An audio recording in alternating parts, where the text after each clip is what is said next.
রঘুনাথপুর থানা এলাকায় নির্মাণের কাজ চলা একটি কারখানায় বিক্ষোভকে কেন্দ্র করে আজ ব্যাপক ঝামেলা হয়।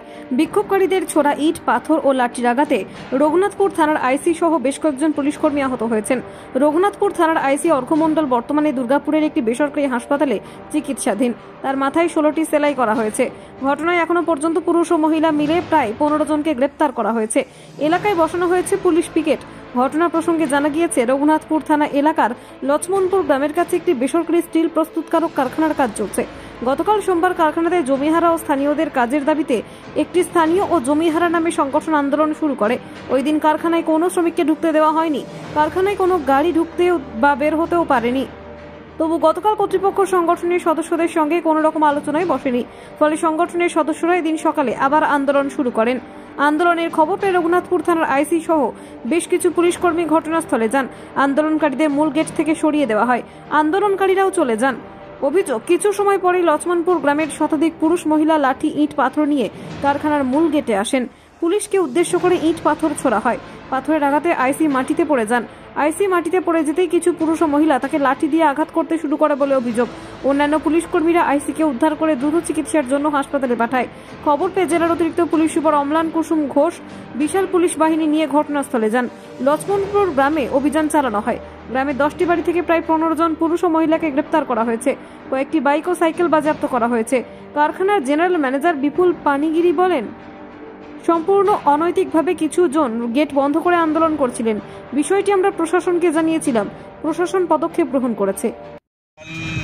এখানে কিছু লোক দেখলাম গেট জ্যাম করে দিল, কোনো ইন্টিমেশন নেই, কিছু নেই। তারপর আমরা ইনফর্ম করলাম অ্যাডমিশনকে, কালকে বিজি ছিলেন, আজকে আবার সেম জিনিস পুনরাবৃত্তি হতে তারপর অ্যাডমিশন তার স্টেপ নিয়েছে। আপনারা সবই জানেন যে কীভাবে কী স্টেপ নেওয়া হলো না হলো। যারা আন্দোলন করছিল তারা বলছে চাকরি দাবি করছে, তারা না না না না এরকম অভিযোগ। তারা যদি সত্যিই হতো আন্দোলনকারী, তাহলে আগে দিয়ে ইন্টিমেশন দিত, প্রপার এতে হতো। আমরা তো এসডিও ম্যাডামকে সমস্ত আগে আমাদের যা কিছু রিক্রুটমেন্ট সমস্ত কিছু প্রপারলি আমার জমা থাকে। ওদের যদি ইচ্ছা থাকতো, সদ ইচ্ছা থাকতো, তাহলে ওরা ওখানে ইনফরমেশন নিয়ে যেত। এরা কেউই নয়, চাকরির দাবি টাবি নয়। এরা অন্য ধরনের লোকজন, এরা সব ইলিগাল অ্যাক্টিভিটিসে যুক্ত, ইলিগেল কাজ করেছে। আমার গেট জ্যাম করেছে, আমরা অ্যাডমিশনের খবর দিচ্ছি, অ্যাডমিশন তার স্টেপ নিয়েছে। এখন আমার স্মুথলি প্র্যাকটিস চলছে, কোনো প্রবলেম। আজকে সব কর্মী একদম নর্মাল, আজকে কোনো প্রবলেম নেই। সকালের ইনসিডেন্টে হয়ে যায় একটা বাজে ঘটনা ঘটেছে, আপনারা জানেন, আইসি সাহেবের লেগে গেছে। খুবই দুঃখজনক ঘটনা। আমরাও মন থেকে চাই না যে এরকম ধরনের ঘটনা খুবই খুব কষ্টদায়ক ব্যাপারটা। আমরা এরকম গভর্নমেন্ট অফিসারকে অ্যাটাক করে দেওয়া আমাদের তো খুবই দুঃখ লেগেছে। এরপর যা অ্যাডমিশন স্টেপ নেবে, অ্যাডমিশন আইন তো আছে। না, আমরা কোনো আতঙ্কে নেই, কারণ আমরা পুরো প্রশাসনের উপর ভরসা আছে। আমাদের প্রশাসনের উপর প্রচুর ভরসা, সেজন্য আমরা কোনো আতঙ্কিত নই। আমাদের সব নর্মাল কাজকর্ম। বিপুল পানিগিরি। ওখানে মেন গেট ব্লক করে অন্যান্য এমপ্লয়ি যারা আসছিল তাদেরকে বাধা দিচ্ছিল ঢোকার জন্য। ওখানে ব্লকেট করে ডিস্টার্ব করছিল ওদের কাজকে। তখন পুলিশ খবর পেয়ে এটা যায়। পুলিশ যখন ওদেরকে ওখান থেকে সরে যেতে বলে, তখন মব ভায়োলেন্ট হয়ে যায়। তো ভায়োলেন্ট হয়ে পুলিশের দিকে ব্যাটিং করতে থাকে। আমাদের কয়েকজন ইনজোর্ড হয়।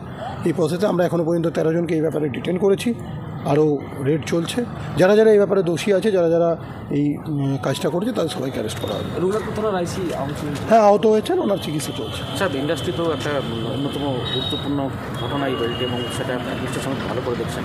আপনাকে নিয়ে পরবর্তী স্টেপ হবে নাকি? আমরা যাতে without disruption, without any intervention, without any disturbance যে কাজ করতে পারে, সেটা আমরা ইনশিওর করবো। ল অ্যান্ড অর্ডারকে ইনশিওর করবো। কোনো পুলিশ নিরাপত্তার ব্যবস্থা, কোনো ক্যাম্প? আমাদের পুলিশ তো ওখানে আছেই। পুলিশ ওইভাবে তো প্রত্যেকটা পয়েন্টে পুলিশ ক্যাম্প একটা করে করা সম্ভব নয়, বাট পুলিশ প্রেজেন্স সব জায়গাতে আছে। আজকেও পুলিশ ওখানে গিয়েছিল যখন শুনেছি ডিসরাপশন হয়েছে। যদি কোনো ল অ্যান্ড অর্ডারকে ব্রিচ করে, তার এগেনস্টে ব্যবস্থা নেওয়া হবে। পুলিশ সেটা ব্যবস্থা নেবে। Bureau report, Bengal views.